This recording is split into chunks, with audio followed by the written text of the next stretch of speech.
that there is a broadcasting signal to you of who you really are, that you can tune into by your attention to whatever you are giving your attention to, and that your emotions let you know about that signal.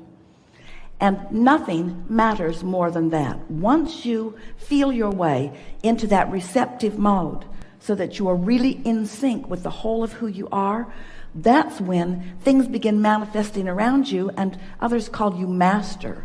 That's when that's what makes you really stand out from others.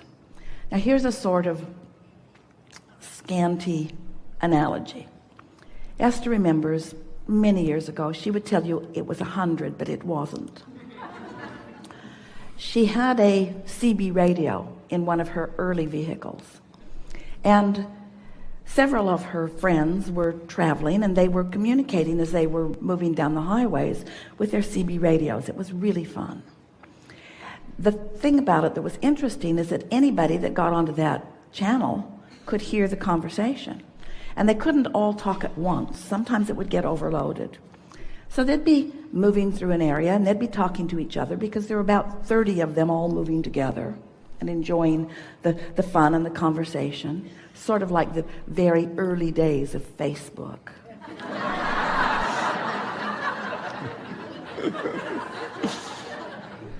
And then they would move through an area where there was some guy with a CB tower that was offering a signal that was so powerful that he dominated the airwaves, and none of them could get in.